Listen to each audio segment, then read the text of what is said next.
Vamos ler então, Mateus 4, verso 12. Ao ouvir que João tinha sido preso, Jesus voltou para Galiléia e, deixando Nazaré, foi morar em Cafarnaum, situada à beira-mar, na região de Zebulon e Naftali. Isso aconteceu para se cumprir o que tinha sido dito por meio do profeta Isaías: terra de Zebulon, terra de Naftali, caminho do mar além do Jordão, Galiléia dos gentios. O povo que vivia em trevas viu grande luz, e aos que viviam na região e sombra da morte, resplandeceu-lhes a luz. Daí em diante, Jesus começou a pregar e a dizer: arrependam-se, porque está próximo o reino dos céus. Vamos orar? Senhor, nos auxilie, nos ajude, Pai, porque nós sabemos das nossas limitações diante da Tua palavra, mas sabemos que aqui nós temos conforto, temos direção, temos verdade para as nossas vidas, verdade que transforma, uma verdade que é viva, ó Deus, e que discerne tudo o que temos no nosso interior, pensamentos, desejos, intenções, motivações. E que à luz desse texto hoje, dessa minissérie de Natal que teremos, Pai, que o Senhor transforme Teu povo, nos transforme e encha-nos de esperança através da luz do Natal. Amém. Então, meus irmãos, começamos hoje essa minissérie de Natal, que é a estrela do Natal. E a grande ideia com essa minissérie de 3 domingos é olharmos para a nossa vida, olharmos para a nossa história, olharmos para o nosso presente, olharmos para o nosso passado. Por que é importante olhar para o nosso passado? Porque quando a gente olha para o passado e a gente tem a luz de Natal, ou a realidade do Natal diante dos nossos olhos e presente no nosso coração, quando a gente olha para o nosso passado, a gente lembra de algo muito importante que nos aconteceu, que o menino da manjedoura nasceu também aonde? Nos nossos corações, não é? O menino da manjedoura faz total sentido nas nossas vidas. O menino da manjedoura ressignificou totalmente a nossa existência em um dia do nosso passado. Mas isso fica só no nosso passado? Não. É uma verdade que ecoa por toda a nossa vida, por toda a nossa existência. Por isso que essa verdade é luz para o nosso presente também. De que forma que essa verdade é luz para o nosso presente? Nos fortalece, nos encoraja, nos anima, reanima a nossa fé, para que a gente continue andando, trilhando a jornada cristã. Porque é fácil, irmãos, a jornada cristã é fácil? Não é fácil. Não é? São muitas renúncias, é carregar a sua cruz, negar a si mesmo, seguir a Cristo Jesus, renunciar à sua carne, na grande maioria das vezes, para dizer sim à nossa imitação de Cristo Jesus, ao nosso discipulado com Cristo Jesus. Por isso que quando nós sabemos dessa realidade, olhamos para o nosso futuro também, olhamos para o passado, para o presente, olhamos para o nosso futuro, e através da luz do Natal nós encontramos esperança. Não é isso que Natal significa? Esperança, como nós vamos ver hoje, esperança para um mundo que está em trevas, esperança para um mundo que está perdido na sua própria escuridão, esperança para um mundo que subsiste à sombra da morte. Natal é esperança. Por isso que nós, com a fé em Cristo Jesus, podemos olhar para o nosso futuro e ter esperança, por saber que nós não somos de nós mesmos, mas pertencemos na vida e na morte de corpo e alma a quem? A Cristo Jesus, e que é Ele que vai nos sustentar até o fim dessa jornada. Por isso que nós vamos conversar hoje sobre a luz do perdão. E é grande ou muito interessante quando a gente olha para o Evangelho de Mateus, né? Especialmente, é claro que Mateus ele vai fazer isso durante todo o Evangelho, praticamente, mas especialmente dos capítulos 1 ao capítulo 4, onde nós temos ali a introdução do Evangelho de Mateus, muitas vezes nós encontramos a seguinte escrita: e isso aconteceu para que se cumprisse o que está dito na Escritura, não é isso? E isso aconteceu para que se cumprisse a profecia do profeta XYZ, que é o texto que nós temos hoje diante dos nossos olhos, que é uma profecia, o cumprimento de uma profecia de Isaías 9. Então, leia comigo o versículo 15 primeiro, olha ali. Diz assim: terra de Zebulon, terra de Naftali, caminho do mar, além do Jordão, Galileia dos gentios. O verso 16 também: o povo que vivia em trevas viu grande luz. O povo que vivia onde? Na região da sombra da morte. Então, o texto aqui aponta para uma realidade de escuridão que esse texto estava vivendo, como o próprio texto diz. Essas pessoas estavam vivendo sobre trevas, as pessoas estavam vivendo de uma realidade de sombra da morte. Por que nós encontramos isso ainda aqui no Novo Testamento? Sobre uma terra, descrevendo o povo daquela terra, para onde Jesus estava se dirigindo naquele momento. E essa é a descrição que Mateus faz daquele povo para onde Jesus estava indo. Porque lembram-se que nós tivemos um cativeiro babilônico? Lembram-se? Né? Que durou ali 70 anos. E ali foi um tempo de opressão, foi um tempo de trevas, foi um tempo onde eles ficaram longe do templo, longe da terra prometida, longe do lugar de descanso, do lugar onde eles tinham a presença de Deus, a paz de Deus. Então, foi um tempo de trevas. Foi um tempo de opressão, um tempo de cativeiro, de prisão. Então, é interessante quando a gente olha para essa narrativa de Mateus, e ele coloca essa profecia aqui, meus irmãos, porque ele coloca que agora, quando Jesus, 500 anos mais ou menos, depois da libertação desse povo do cativeiro babilônico, agora é que esse povo vai conhecer a verdadeira liberdade. Através daquilo que verdadeiramente aprisionava, ou a libertação daquilo que verdadeiramente aprisionava esse povo. Então, essa construção mostra que essas pessoas ainda estavam debaixo da sombra da morte. Olha o texto de Isaías ali, o que diz para nós. Isaías 8, 19 a 22. Vocês jamais verão a luz, só verão aflição, trevas, temível escuridão, e serão atirados em densas trevas. Deus está falando isso aqui para o seu povo. Mas qual é a razão? Por que o profeta Isaías diz isso para esse povo? Primeiro, porque o povo estava debaixo do domínio assírio. Vamos resumir a história aqui para a gente entender. Lembra que teve uma época que dividiu o reino de Israel? O reino do sul ficou o reino de Judá. O reino do norte ficou o reino de Israel. E aí a história caminha, não é? Os reis do reino do norte nunca seguiram a Deus. Nunca foram íntegros na sua adoração a Deus. E o que eles faziam com o povo?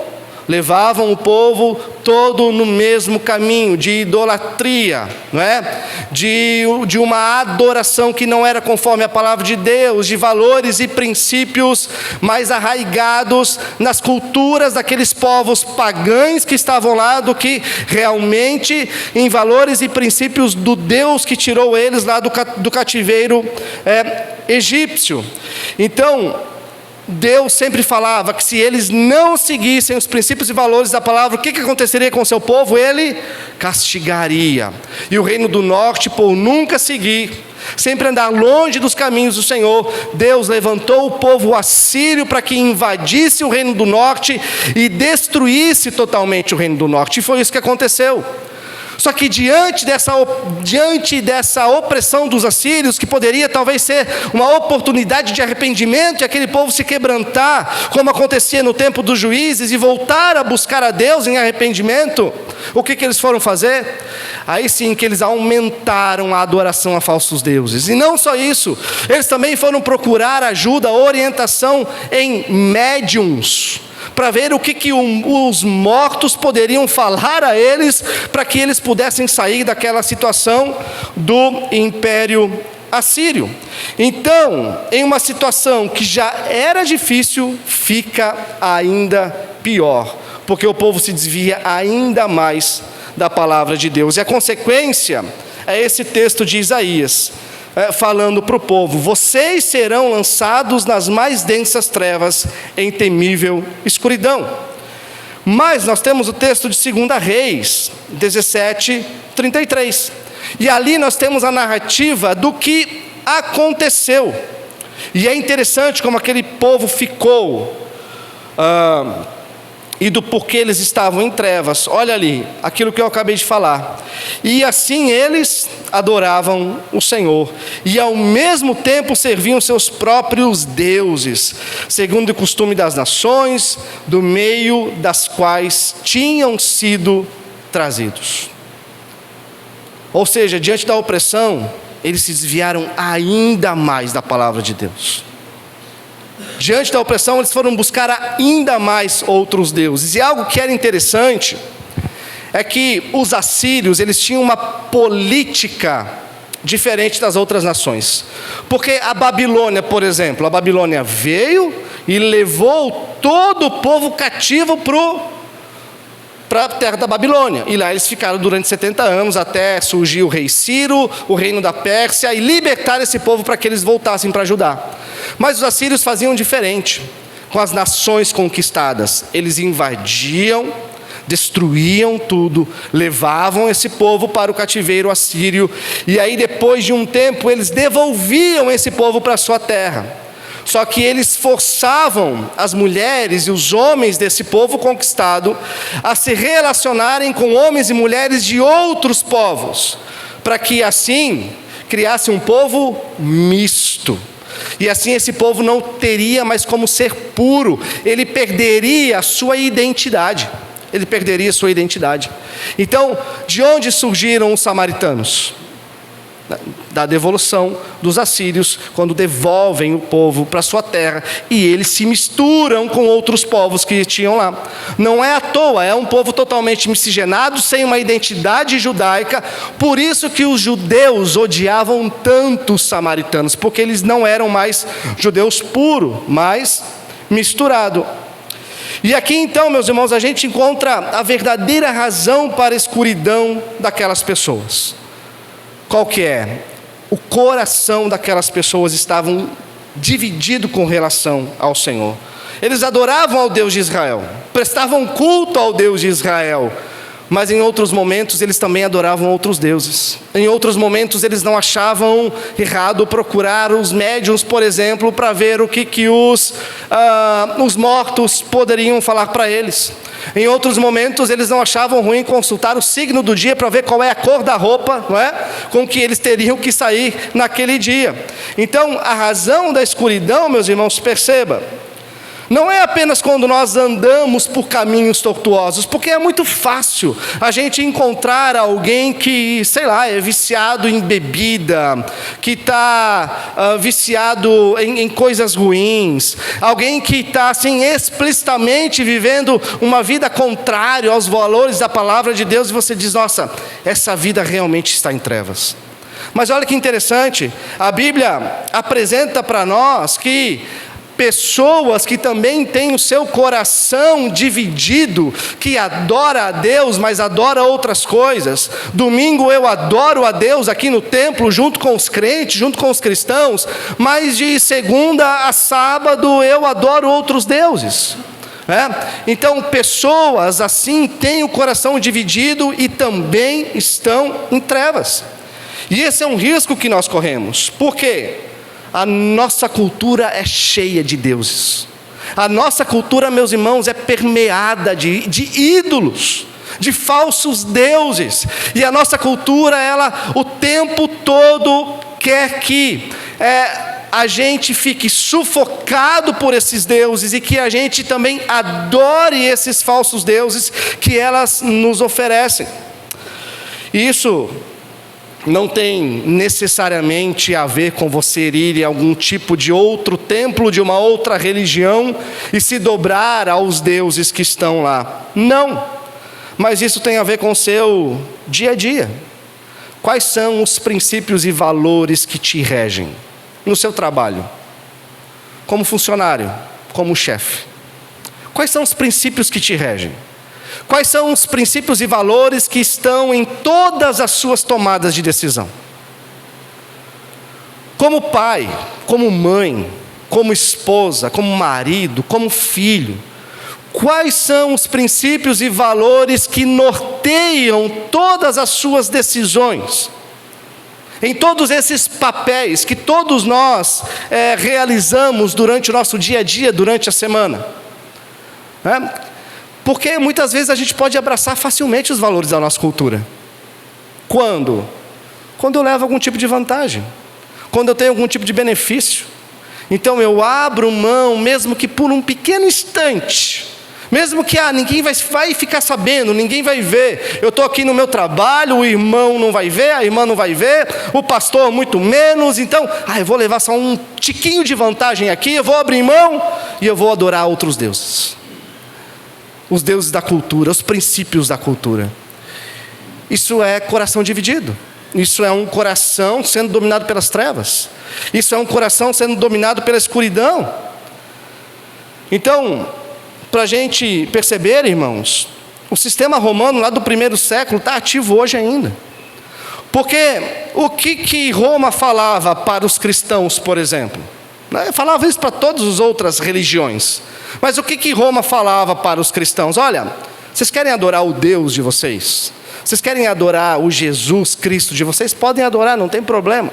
Só que adorem a César também, tá? Vocês são obrigados a adorar César. Vocês têm que adorar também o imperador romano. E para as outras nações pagãs que já adoravam outros deuses, um Deus a mais, um Deus a menos, que diferença faz? Mas e para os cristãos?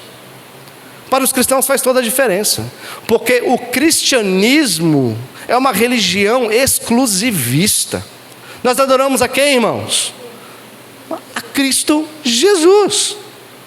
Nós o denominamos o nosso Senhor e nosso Salvador. Nós descemos na água do batismo para dizer que a partir desse momento eu estou morrendo para todos os meus ídolos, para todos os meus deuses, deixando eles para trás, para seguir apenas um Senhor. Há um Kyrios, que é Cristo Jesus. Então, o grande problema é que o sistema romano continua na nossa cultura hoje, que é marcada por propostas de divisão do nosso coração. E nós somos tentados a dividir o nosso coração todos os momentos. E qual é a área mais afetada que a igreja sempre observa? Nas famílias. Nas famílias. Nos casamentos. Na criação de filhos. Irmãos, como que casais cristãos hoje estão flertando rapidamente com a ideia do divórcio? O que isso significa? Abraçar a cultura.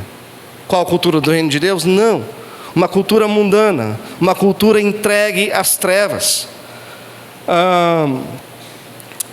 Então isso é um sinal de que os corações estão divididos. É um sinal de que eu estou adorando o Deus, vamos dizer assim, o Deus cristão aos domingos, né? Deus não é cristão, tá? Deus, Ele é Deus, Ele é o eu sou. Ele é o eterno, presente, futuro, né? Ele é o eu sou. Mas domingo eu adoro o Deus, ou o Deus dos cristãos, melhor, né? E aí durante a semana eu adoro outros deuses que me convêm. Então, meus irmãos, o advento do Natal é esse tempo propício para a gente perceber aonde está o nosso coração, porque esse momento de Natal é um momento perigoso para a gente, porque é o tempo do comércio vender, não é verdade? Não é o tempo do comércio vender? Não é o tempo que a gente acabou de passar aí por 1 novembro da Black Friday, né? Da Black Friday, como é que fala? Black Friday, né? Onde as pessoas vendem tudo pela metade do dobro. Já viram isso, né? Então, a gente olha, a gente se seduz, as propagandas nos seduzem, né? Então, olha só, os shopping centers, por exemplo. Hoje, nessa época do ano, os shoppings se tornam os maiores centros de adoração de toda a humanidade. Como que os shoppings ficam nessa época do ano? Com todo mundo recebendo o 13º. Dar presente, receber presente, fica cheio. Mas a grande questão é pecado comprar presente? Não. É pecado dar presente? Não, se vocês quiserem, tá, estou recebendo. Eu sei que vocês também estão, né? Mas essas coisas são pecados? Não são. Mas a grande questão é que nós precisamos tomar cuidado, porque isso pode apontar para o nosso coração, para uma direção de um coração dividido, para uma consciência do Natal que não é aquilo que a Bíblia nos ensina. Qual é a sua expectativa com relação ao Natal? Talvez a sua grande expectativa é no grande jantar. São as grandes festas. Um tempo bom de relacionamento, de comunhão com família, amigos, irmãos, com igreja. E tá bom, legal, não tem nada de errado nisso. Mas qual é a grande questão? O que precisa dar o verdadeiro sentido para a gente na época natalina?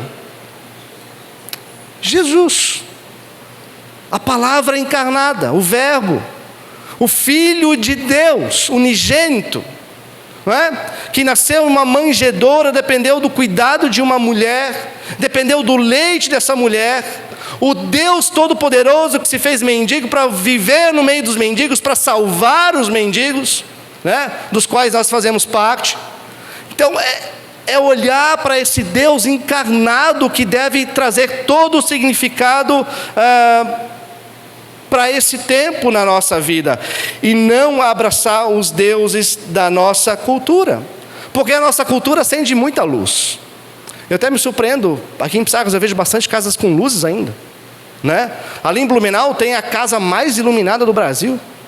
Pomerode diz que é o Natal mais iluminado do Brasil, não sei se isso é verdade, né? Mas são luzes, e luzes que iluminam o quê? São luzes que não iluminam a nossa realidade. Nós temos luzes aqui no Pinheiro. E não é uma luz que ilumina a nossa realidade. Não é uma luz que ressignifica a nossa vida. Os presentes do Natal não são presentes que ressignificam a nossa vida.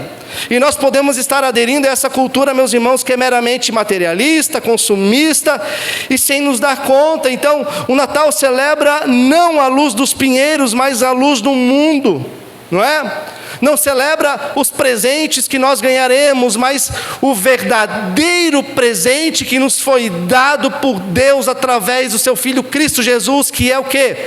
A salvação dos nossos pecados, o perdão dos nossos pecados. É isso que realmente ressignifica toda a nossa existência. Por isso que nós precisamos cuidar do nosso coração, porque um coração dividido está como? Em trevas, na escuridão, e pode facilmente ser dominado por essa realidade. Mas, e glória a Deus, não é? Esse texto não fala só de escuridão, ele fala de luz também, como a gente viu no verso 16.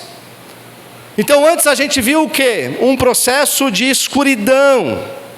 Agora nós vamos ver esse processo de um fato estabelecido, dizendo: para aqueles que estão vivendo nas regiões das trevas, a luz raiou. Para aqueles que estão vivendo na escuridão da morte, brilhou uma luz. Olha o texto de Isaías 8:20. Respondam. Isaías cobrando essa resposta do povo: à lei e aos mandamentos. Se eles não falarem conforme esta palavra, vocês jamais verão a luz.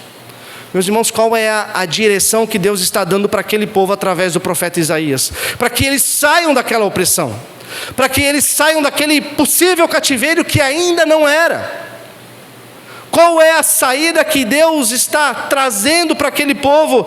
Ele está dizendo para aquele povo: olha, busque a palavra de Deus, busque os mandamentos de Deus, porque é a palavra de Deus que tira vocês da escuridão. E não é à toa, irmãos, que quando a gente olha lá para o Evangelho de João, lá no comecinho do Evangelho de João, quando João começa a escrever o seu Evangelho, logo no início, no capítulo 1, ele vai falar da criação. Mas ele passa a falar da criação de uma maneira diferente, porque a intenção de João ali é falar de uma nova criação, de que Jesus é aquele que está fazendo tudo novo.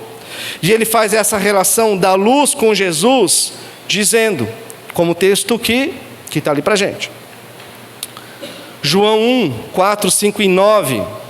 Nele estava a vida, e esta era a luz dos homens. A luz brilha nas trevas, e as trevas não a derrotaram. Estava chegando ao mundo a verdadeira luz que ilumina todos os homens.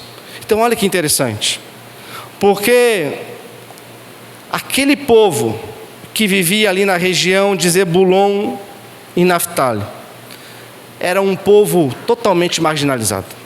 Era um povo que ninguém ligava para aquele povo. Se você fosse na rodoviária daquele tempo comprar passagem de ônibus para ir para aquela região da Galileia, você não encontraria, porque ninguém saía da sua terra para ir para essa região da Galileia, de Naftali e Zebulon, né? Então, mas o interessante é que é a esse povo que Jesus se dirige no início do seu ministério. Interessante que é para esse povo que Jesus leva a luz da redenção. Então, João está dizendo que nessa nova criação que está surgindo, Jesus é a luz que nos livra da escuridão. Da mesma forma, irmãos, que quando a gente olha lá para Gênesis no capítulo 1, que diz que no princípio era as trevas, né? Mas de repente houve luz e dissipou as trevas. Nós encontramos no Evangelho de João capítulo 1, um mundo entregue à escuridão e trevas, mas de repente de um menino que nasce na manjedoura, Deus está trazendo novamente a luz ao mundo entregue às trevas. E a partir de Jesus, uma nova criação está surgindo. Então, se o seu coração está dividido, se você anda conforme o costume dessa cultura, se você anda conforme preceitos e valores da nossa geração, lembre-se que a única luz que pode tirar o seu coração das trevas se chama Cristo Jesus. A única luz que pode tirar toda e qualquer divisão do seu coração se chama Cristo Jesus. Agostinho, irmãos, em suas confissões, ele diz: por uma luz de serenidade infundida em meu coração, toda a escuridão da dúvida desapareceu. O que é essa luz capaz de tirar o nosso coração da escuridão? Isaías disse: a lei de Deus, a palavra de Deus. Olhem, busquem. A palavra de Deus é capaz de tirar vocês da escuridão. Colossenses também diz 1, 13 e 14. Ele nos libertou do poder das trevas e nos transportou para o reino do seu Filho amado, em quem temos a redenção, a remissão dos pecados. Então, na sequência do texto, meus irmãos, nós vamos ver que tudo isso acontece como? Com a chegada de um reino. E nós vamos ver 3 características desse reino. Olha o verso 17 comigo.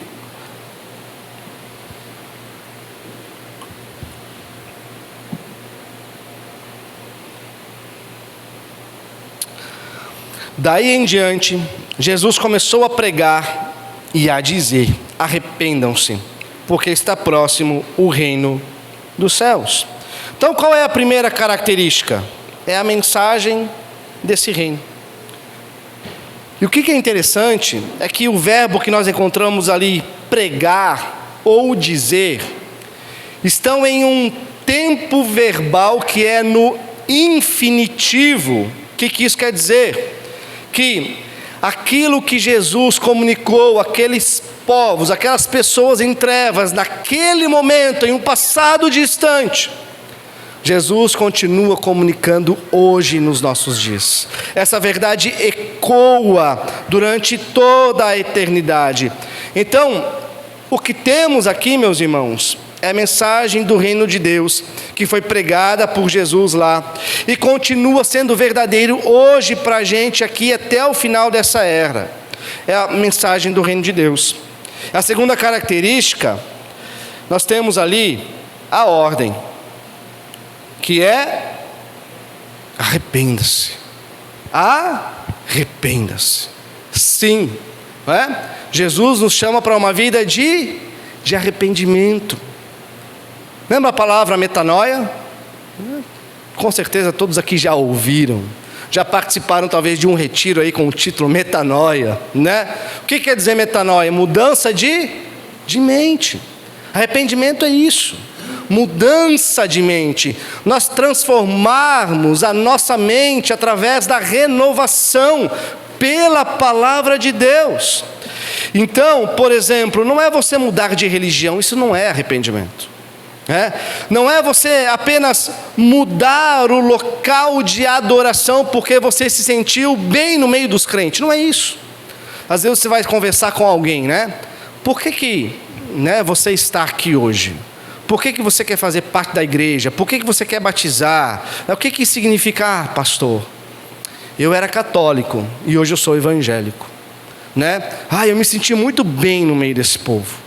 Talvez isso possa dizer mais? Pode, mas não é sobre isso. Não é sobre mudar local de adoração. Não é sobre você estar numa religião e fazer parte de outra religião. Não, é uma transformação total. É uma mudança de governo. Porque nós estamos falando do reino de Deus. Então o que nós precisamos experimentar? Uma mudança profunda de mente, uma mudança profunda de coração, como eu disse antes, deixarmos de ser governados pelos nossos ídolos do passado, pelos nossos falsos deuses, e nos submetermos ao governo do nosso Senhor Cristo Jesus, para vivermos governados por Ele. Isso é arrependimento. Arrependimento, meus irmãos, é abrir mão do nosso jeito velho de viver, dos nossos princípios, dos nossos valores, que muitas vezes norteiam ainda as nossas decisões, norteiam os nossos desejos, nossos sentimentos. Abrir mão de todas essas coisas e definitivamente, de uma vez por todas, abraçarmos os valores e princípios do reino de Deus, e vemos todas essas coisas dando um norte para a nossa vida. Essa é a ordem desse reino, uma profunda transformação interna que gera frutos externos. Terceira característica, a realidade, porque está próximo o reino dos céus. Ou seja, o reino ainda vai vir? Na sua plenitude, sim. Mas o reino já chegou? Sim, o reino já chegou. O reino está estabelecido. Nós fazemos parte desse reino. Por isso que nós precisamos aqui viver como cidadãos desse reino. E o reino de Deus, ele chega com uma mensagem que é para nós hoje. Chega com uma ordem que é para nós experimentarmos essa profunda transformação, fruto de um novo governo em nossa vida. É um reino com uma realidade estabelecida agora. Por isso que é uma realidade, já é existente. Tem a história dessa mulher aqui. Eu não sei se vocês já ouviram falar, mas ela é escritora daquele livro ali da editora Fiel. Não ficou muito bom ali, né? Que é o Evangelho e as Chaves da Casa. Rosária Butterfield, né? Melhor. Quem é essa mulher? Essa mulher, ela era uma acadêmica de literatura, no seu doutorado, que dava aula também em uma universidade muito grande dos Estados Unidos, e ela era militante. uma militante progressista, uma militante de valores totalmente contrários aos valores e princípios da palavra de Deus. E uma certa vez, um pastor e a sua esposa se mudaram justamente do lado da casa dela, foram ser vizinhos dela. E como todo crente é, ou deveria ser, né, um bom hospitaleiro, esse pastor e a esposa foram até a casa de Rosária e convidaram ela para uma refeição na casa deles. E aí, ela foi e criou um relacionamento com esse casal de pastores, né? Com o pastor e sua esposa. Só que ela criou esse relacionamento com uma intenção de ler a Bíblia para combater tudo aquilo que o pastor falava para ela. E aí ela foi lendo a Bíblia, e você já sabe o que aconteceu. Né? Aí você já sabe o que aconteceu. Quem lê a Bíblia sinceramente, mesmo que seja em busca de respostas contrárias à fé cristã, né? E essa mulher, ela foi totalmente transformada pelos valores do reino de Deus, pela verdade da Escritura. E ela escreveu e ela defende essa ideia de que os cristãos, eles precisam ser bons hospitaleiros por aquilo que aconteceu na experiência dela. Ela foi recebida por um casal, não interessa se é pastor ou não, mas de cristãos, né? Ela foi recebida, eles foram hospitaleiros, falaram do reino de Deus, ela foi ler a Bíblia para combater e acabou sendo convertida. Então, por isso, alguma criança deve ter apertado o botão lá na sala, né? Por isso que, quando nós olhamos para o Natal, meus irmãos, isso talvez para a gente também se torna um grande aprendizado. Alguém pode ir, talvez, e ver? Vê lá, Fernando. O controle deve estar lá na porta e alguma criança deve ter apertado. Por isso que para a gente isso também pode se tornar um grande aprendizado, porque a gente acaba fazendo do Natal o quê? Uma data que é para nós. São as minhas refeições, são os meus jantares, são os meus presentes, é o meu tempo com a minha família, com os meus irmãos. Que tal, irmãos, se a gente começasse a olhar para o Natal de uma forma hospitaleira? De receber aqueles que não conhecem a Cristo em nossa casa e compartilhar os valores do reino de Deus. E perceber que o Natal é muito menos sobre nós e muito mais para a glória de Deus. Mas pastor, a gente não tem esse feriado na Bíblia? É verdade, a gente não tem.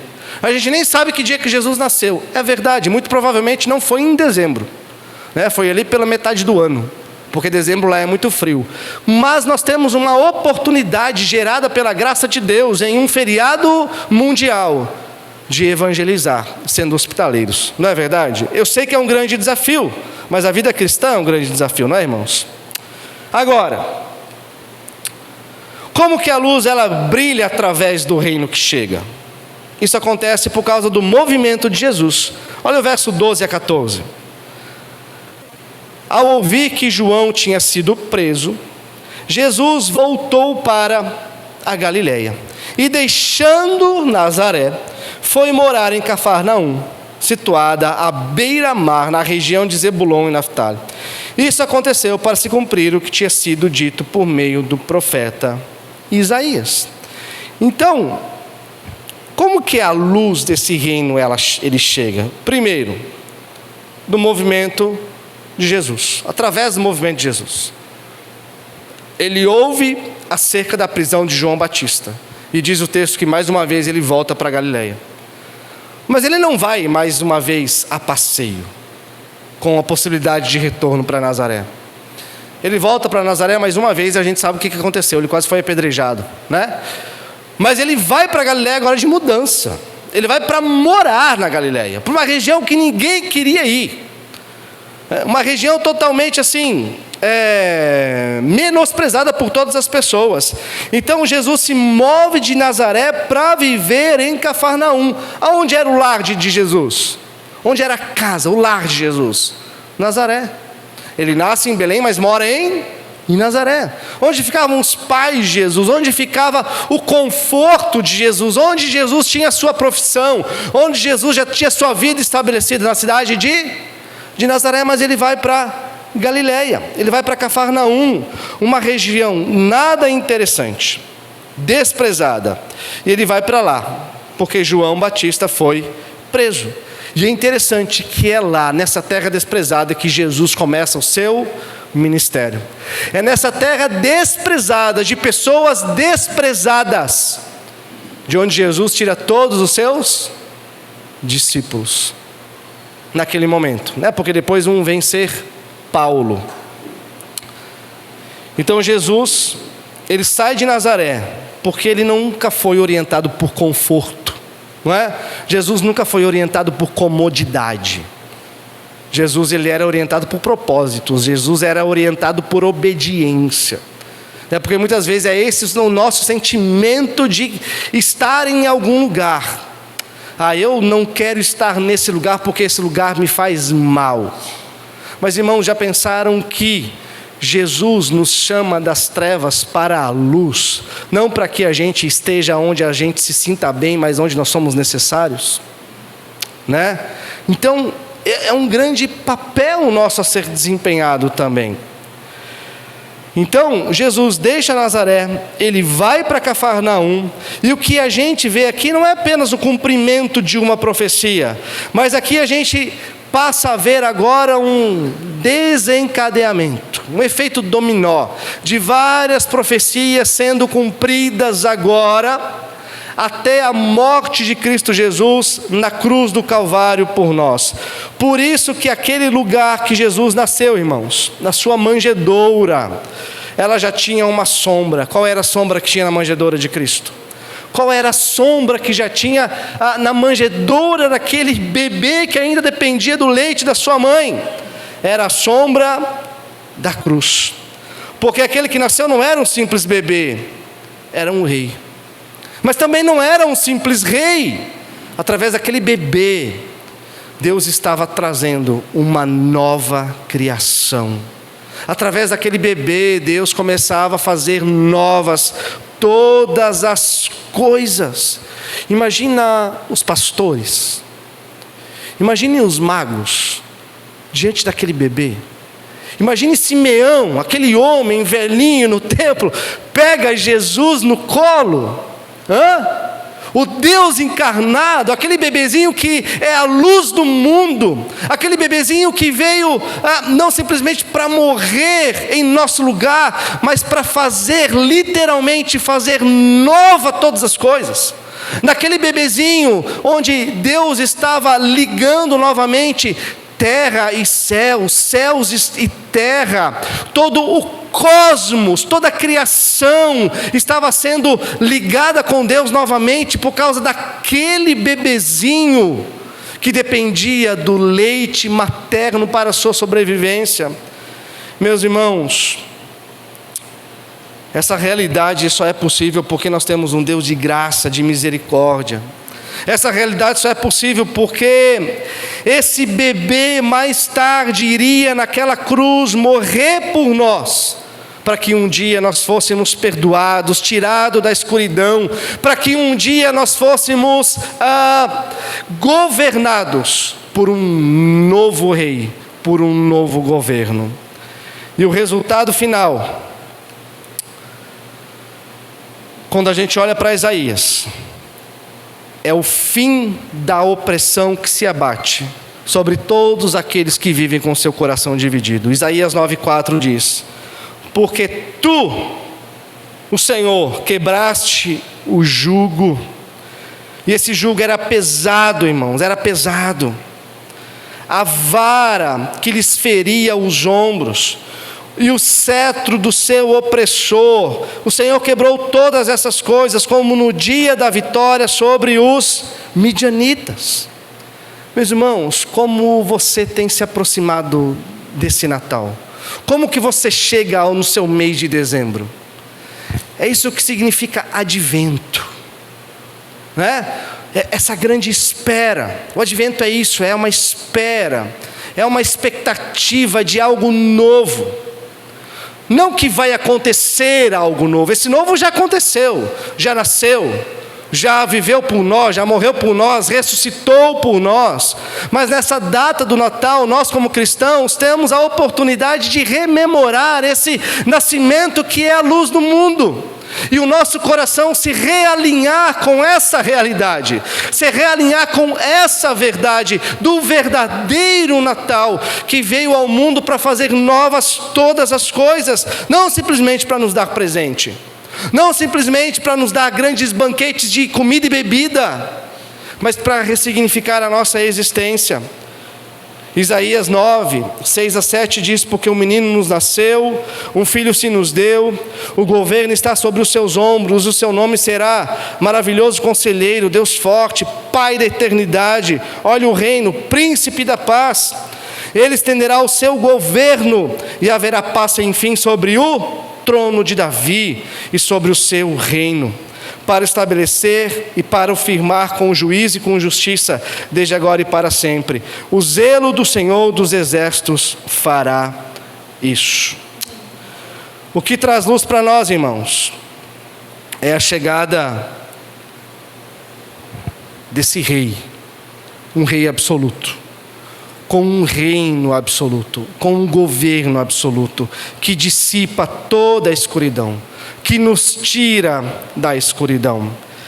Então, concluindo, talvez você já teve uma experiência meio assustadora.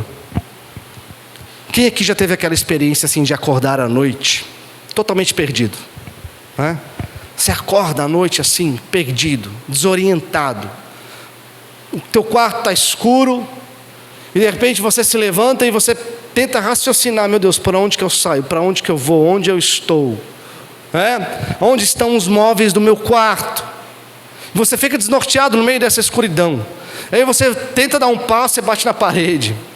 Você vai para o outro lado, você dá com a canela na cama. De até que você para um pouco, te vem um pouco de sobriedade, você passa a lembrar onde você está, e aí você olha para a porta, e na porta tem um raiozinho de luz. E aí você consegue caminhar em direção à porta, em direção à luz, abrir essa porta, sair do seu quarto e deixar aquela escuridão. Irmãos, no meio das trevas, Jesus é a luz, não é? Jesus é a luz que dissipa toda a escuridão da nossa existência, que dissipa toda a escuridão do nosso coração, porque a luz se manifestou em Jesus. O reino de Deus se manifestou em Jesus, um novo governo, uma nova realidade.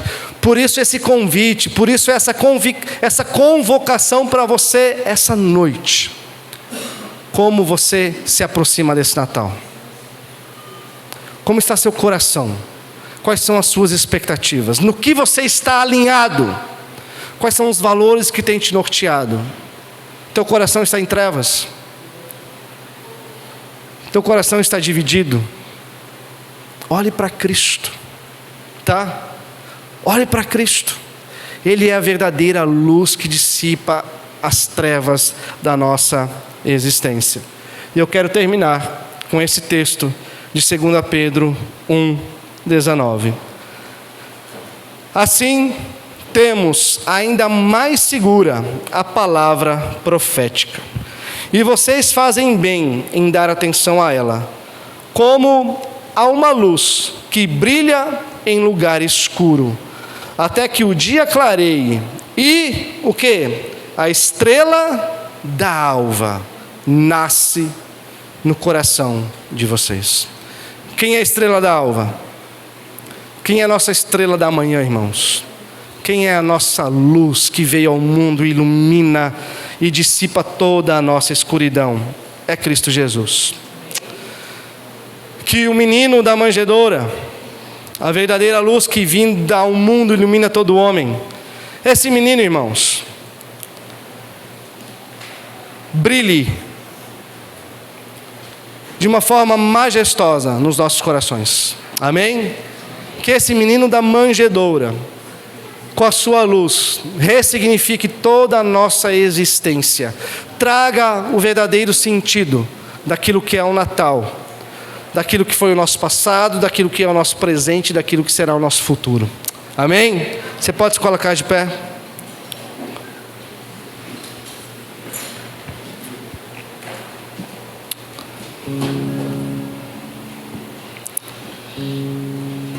E agora nós vamos para o nosso momento de ceia.